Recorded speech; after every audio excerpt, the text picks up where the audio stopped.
In 1961, a roofer in Scranton, Pennsylvania, got a call from a widow with a ceiling stain the size of a dinner plate and a quote in her hand for a whole new roof.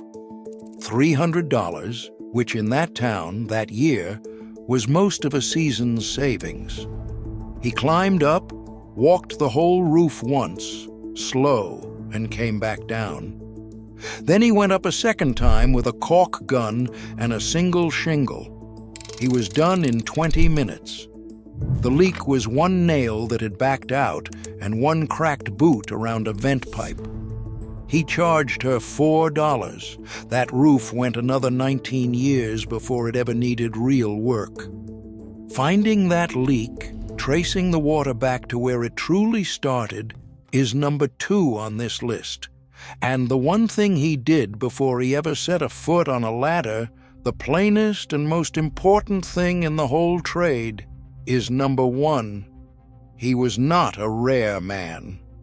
In 1961, there was a father like him on half the streets in that town, a man who went up on his own roof every fall and knew what he was looking at. He did not fear the roof, and he did not take it lightly either. He knew that most leaks are small, and most roofs die of neglect long before they die of age. We traded that away. We were handed a phone number and a salesman who says the words, "whole new roof," before he has finished climbing down. That knowledge did not die because it stopped working. A cracked boot leaks the same way it did in 1961. It died because there is 100 times more money in the roof than in the leak. Number 11 stops a leak that has fooled homeowners into replacing perfectly good roofs, and the entire fix costs about $1. Number 2 is how a man finds where a leak really starts, which is almost never where the water shows up inside. And number 1 is the plainest thing on this list. It is free. It is the difference between a repair and a funeral, and it is the only rule on here that matters more than any trick. These 15 tricks were never about shingles. They were the mark of a man who fixed the small thing on his own roof before it became the big thing on someone's invoice. Not a customer, a caretaker. Every trick on this list that Scranton man had in his own 2 hands. But before the first one, we have to talk about the ground, because this is the one trade on any of these lists that can kill you, and the man in our story knew it better than anyone. If that kind of care is worth remembering, subscribe and stay to the end, because the last one is the one that matters most. Let us count down the 15 lost roofing tricks every father knew in the 1960s, the ones roofers pray you never learn. Number 15, reading the roof from the ground. A stain shows up on the ceiling, and the first instinct is to climb, but the best roofers did most of the work with 2 feet on the grass. You walk the whole perimeter of the house with binoculars and look at the roof plane by plane. You look for the dark streaks, the lifted corners, the missing tabs, the flashing pulled away from the chimney, the shingle granules washed into the gutter below. Look after a hard rain, when the trouble spots hold water and show darker than the rest. For the older homeowner, who had no business on a ladder, this told him almost everything before he risked a single rung. The Scranton man did half of every job with his 2 feet planted in the grass. Every honest roofer starts a diagnosis this way, and every dishonest one starts it by asking how old your roof is. Not a roof you climb blind, a roof you read from the yard. Number 14, fixing the gutters first. The ceiling leaks, the wall stains, the basement gets damp, and a man spends thousands chasing a roof that was never the problem. Water that cannot leave the roof backs up under the shingles and finds a way in. You clean every gutter out by hand, flush the downspouts until they run clear, and check that the water is actually leaving the house and not pooling against the foundation. Do this in the fall after the leaves drop, and again in the spring, twice a year, forever. For the family whose every rain brought a new worry, an afternoon with a garden hose and a trowel ended leaks that 3 roofers had misdiagnosed. The Scranton man cleaned his own gutters with his own hands twice a year, without fail. A clogged gutter has been blamed on a bad roof more times than anyone will ever count. Not a roof that failed. Water with nowhere to go. Number 13, sealing the vent boot. The single most common leak on any roof in America, and the one that has sold more unnecessary roofs than any other. The rubber boot around a plumbing vent pipe dries out, cracks, and lets water run straight down the pipe into the house, usually showing up as a stain in a hallway or a closet nowhere near it. You climb up and clean the old boot. You run a bead of roofing sealant around the seam where the rubber meets the pipe. Or you slip a new boot over the old one for a few dollars. Get the surface bone dry first, or the sealant will not grab. It has to be dry to the touch under your hands. For the family staring at a ceiling stain and a replacement quote, this $1 fix was the entire problem. A vent boot is the cheapest leak on a roof to fix, and the easiest one for a salesman to call a dying roof. Not a roof that died. A rubber gasket gone hard. Number 12. Renailing a lifted shingle. A shingle corner lifts in the wind, and left alone, the wind works its fingers under it and peels a whole course. And now you have real damage. You wait for a warm day when the shingle is soft and will not crack, lift the tab gently, and set a dab of roofing cement under it.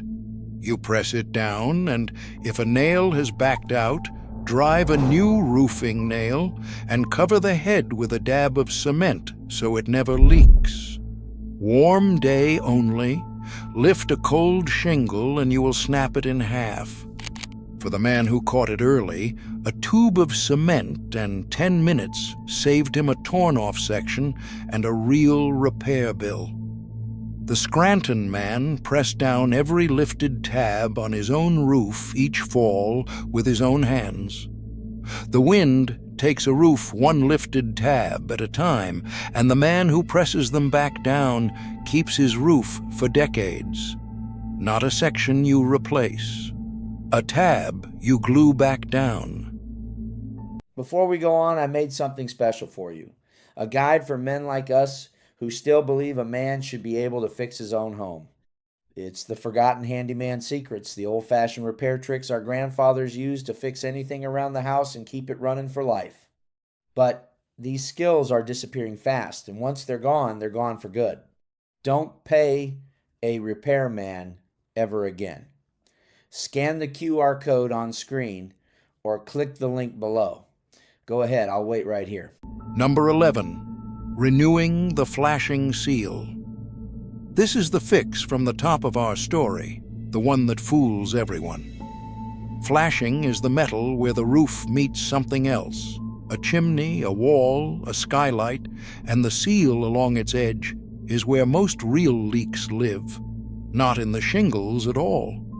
The old caulk dries, shrinks, and cracks, and water runs behind the metal. You rake the old failed sealant out of the joint. You wire brush the metal clean. You lay a fresh bead of good roofing sealant along the whole edge.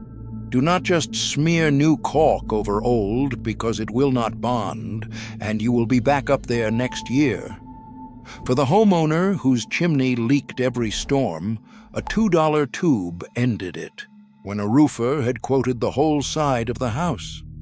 The Scranton man had raked and resealed 1,000 chimney joints with his own hands. Roofers have a saying that a roof does not leak. The flashing does, and the honest ones fix the flashing. Not a roof that leaks, a seal that let go. Stop the count for a moment and look at what you are really being sold. When a roof leaks, there are two numbers a man can give you. The honest number is the repair. A vent boot is $100 to $300. A flashing reseal is a couple hundred. Most leaks in this country are a few $100s, and many are less. The other number is replacement, and a full roof now starts around $12,000 and climbs from there. On that replacement, about 60% of the money is labor, not material, so this is not a business built on the shingles. It is a business built on the tear-off. Now, here is the quiet trap. A repair is a few $100s split among a lot of little jobs. A replacement is $12,000 in one afternoon of selling. When the only tool a company owns is a crew that tears off roofs, every leak starts to look like a tear-off. The good roofers, and there are many, will show you the boot and sell you the boot. But the whole machine leans the other way, and the man who can walk his own roof and find his own leak is the one man that machine cannot move. That is exactly the man they would rather you never became. Number 10, patching with the sun. A crack, a nail hole, a small split in a shingle needs sealing, and a man reaches for the caulk gun on the first free afternoon, no matter the weather, and the patch fails by spring. Roofing sealant needs warmth to cure and grab. You patch on a warm, dry day in the afternoon when the roof itself is warm to your hands, never in the cold and never on a damp morning. A sealant laid on a cold roof skins over on top and never bonds underneath. Press it, do not just lay it, and work it into the crack. For the man with only weekends, choosing the right warm afternoon beat, working 3 cold ones. The Scranton man would not open a caulk gun on a cold roof for any money. A roofer on a schedule seals when the schedule says so, and half of what he seals lets go the next winter. Not a patch that failed, a day that was wrong for it. Number 9, matching and replacing a single shingle. One shingle cracks or blows off, and a man is told the whole roof no longer matches, so he might as well replace it all. You take a piece of the broken one to the store, or you note the brand and color off the leftover bundle every honest roofer leaves in your attic. You lift the tabs above the bad shingle, break the seal, pull the 4 nails, slide the old one out and the new one in, nail it, and reseal the tabs above with cement. Loosen the shingles above it in the warm sun, or you will crack 3, getting 1 out. For the man with a few blown tabs after a storm, a $2 shingle and an hour ended it. A roof does not need to be replaced because one shingle failed any more than a shirt needs replacing because it lost a button. Not a roof you redo, a shingle you swap. Here is the part of his story we have skipped. The Scranton man did not learn the roof from a book, and he did not learn it gently. He learned it at 14 in 1948, carrying bundles up a ladder for his own father, who ran a 2-man roofing outfit. His father taught him the shingles, the flashing, the nail patterns, all of it. But the first thing he taught him, and the thing he repeated every single morning before they climbed, had nothing to do with roofing at all. He would stand at the base of the ladder, put his hand on it, and say the same words. The roof does not care about you. Respect it, or it takes you. When the boy was 17, a man they knew, a good roofer, hurried a job on a steep wet roof to beat a storm and slipped and did not walk again. The father took his son to see him. He did not say a word on the drive. He did not have to. That boy roofed for 40 years and never once fell, because his father had taught him that the bravest thing a roofer ever does is climb back down. And that lesson, the plainest thing in the whole trade, is number 1. Number 8. Finding the leak upslope. Water on the ceiling here does not mean a hole in the roof directly above, and chasing the stain is how men patch the wrong spot 10 times and never fix it. Water enters high. It runs down the underside of the roof along a rafter, sometimes many feet, before it drops and shows itself inside. So you go into the attic on a rainy day with a flashlight and you follow the wet wood uphill, back and back, to the highest point where it is still wet. That is where the water is coming in, not where it is coming out. Always hunt uphill from the stain, never straight above it. For the family who had paid to patch the same ceiling 3 times, this was the day the leak finally stopped, because someone finally found its actual source. Not a leak you chase, a leak you trace to its start. Number 7. Killing the moss and the streaks. Black streaks and green moss spread across a roof, and a salesman calls it rot and dying shingles, when it is neither. The black streaks are algae and the green is moss, and moss is the one that does real harm, holding water against the shingles until they fail early. You mix water and a bit of ordinary bleach or a zinc-based cleaner. You wet the roof on a cool, cloudy day, let it sit, and rinse it gently. Then you nail a strip of zinc or copper along the ridge, and every rain washes a trace of metal down the roof that keeps moss from ever coming back. Cool, cloudy day, and wet your plants below first so the runoff does not burn them. For the man told his stained roof was finished. A cleaning and a strip of metal gave it another 10 years. The Scranton man nailed a copper strip along his own ridge and never saw moss again. Not a roof that is rotting, a roof that needs a wash. Number 6. Reseating popped nails. In the attic you see daylight, or on the roof you see little bumps under the shingles in a row, and each one is a nail that has worked its way up as the wood swelled and shrank over the years. A popped nail lifts the shingle above it and opens a path for water. You press the shingle back down, pull the popped nail if you can reach it, and drive a new nail an inch to the side into solid wood, then seal both spots. Never leave a nail hole open. A hole you make must be a hole you seal. For the man doing his own fall check, a handful of nails and a tube of sealant closed a dozen little leaks before any of them found the ceiling. Every nail on a roof is trying slowly to back out, and the man who drives them home keeps the water out. Not a roof that failed, nails that worked loose. Number 5, cooling the attic to save the shingles. A roof wears out from below as much as from above, and no roofer selling a replacement will ever mention it.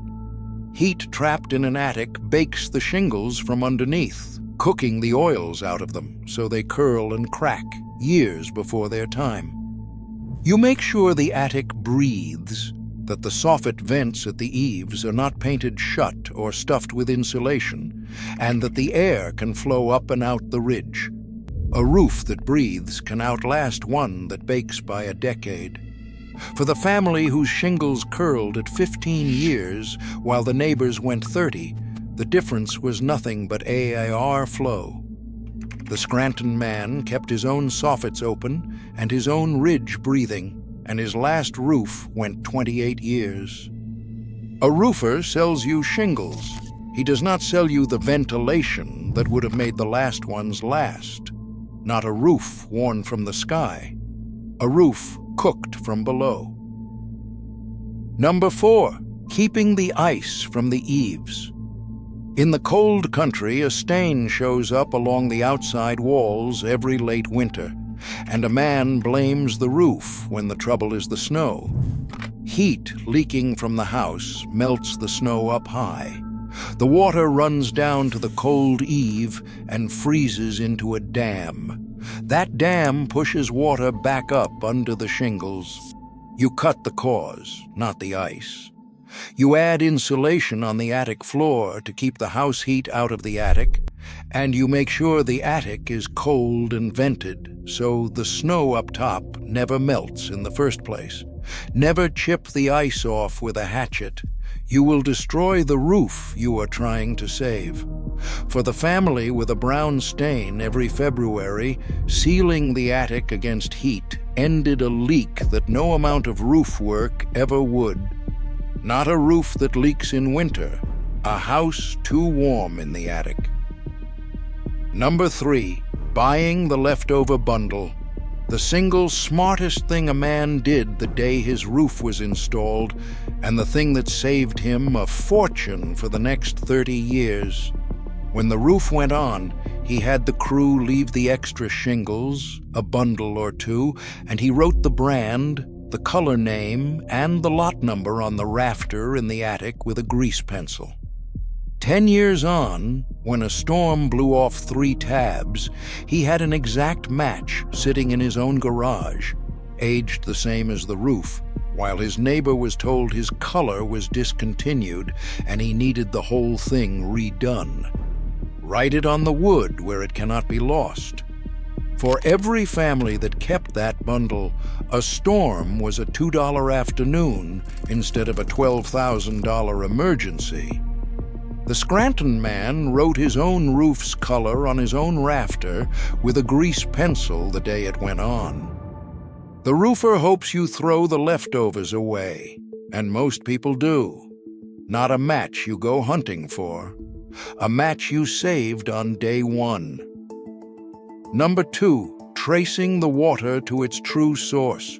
This is the skill at the center of the whole trade, the one the man in our story used to save that widow's roof, and the one that separates a caretaker from a customer. A leak lies. It shows up as a stain in one place and starts in another because water is patient and travels along wood and metal and finds the lowest point to fall. So you never trust the stain. You go up into the attic in the rain and follow the water uphill to its entry. You look at the flashing before the shingles because the flashing fails first. You look for the popped nail, the cracked boot, the lifted tab, the gap in the caulk. You find the actual hole and you fix that, and only that. Follow the water back, always to the highest wet point. For the homeowner, this one skill is the whole difference between a $4 repair and a season's savings handed to a stranger. The man who can find his own leak with his own hands owns his own roof. The man who cannot is at the mercy of whoever holds the ladder. Not a stain you cover, a source you find. Number 1, knowing when to stay off the roof. And it is the thing this whole list has been circling since the first minute. Before the sealant and the shingles and the flashing, before any single trick on this list, the Scranton man did one plain thing, and it was the most important thing he ever did. He looked at the roof and the weather and himself, and he decided honestly whether to climb. A wet roof, an icy roof, a steep roof, a tall roof, a roof over concrete, a body that is tired or old, or alone in the house. Any one of these, and the answer is no. You do the reading from the ground. You do the small fixes only on a dry, warm, low, walkable roof. You use a solid ladder tied off. Someone knows you are up there. And never, ever alone. And everything else, the steep and the high and the dangerous, you hand to the man with the harness and the crew, and you pay him gladly, because that money is cheap. He did not learn that from a book. He learned it at 17 on a silent car ride, looking at a good roofer who would never walk again, from a father who told him, "The roof does not care about you, and the bravest thing you will ever do is climb back down." Here is the part worth sitting with, and it is the whole point of this list. Every other trick on here can save you money. This one saves your life, and it is the reason the list is 15 and not 50, because the tricks that are worth doing yourself are the small ones, low and dry and safe, and the rest belong to the professional and always will. There is no ceiling stain on earth worth a fall. The skill is not being fearless on a roof. The skill is being honest about when to get off it. Not the hardest thing on this list. The plainest, and the only one that matters more than the roof. None of the small fixes needed a salesman. That was the point, and it is the thing the $12,000 quote will never say out loud. A man who could read his own roof from the yard and knew a boot from a dying roof and knew which jobs were his and which were not, owed nothing to anyone. He found the leak instead of buying the roof. He kept the leftover bundle. He climbed down when the roof said climb down. Some of what his trade demanded, like the danger, we should never pretend away, and no honest man will tell you to go up on a steep wet roof to save $1. But the knowledge was never the danger. The knowledge was knowing the difference between the leak and the roof, and between the job that is yours and the job that is his. That was not taken from us for our safety. It was quietly buried, because a man who can find his own leak is a $12,000 sale that never happens. We did not lose the roofs. They are over our heads right now, most of them with $30 problems and $12,000 quotes. What we lost was smaller than any of it, and a father said it to a boy at the foot of a ladder. The roof does not care about you. The bravest thing you will ever do is climb back down.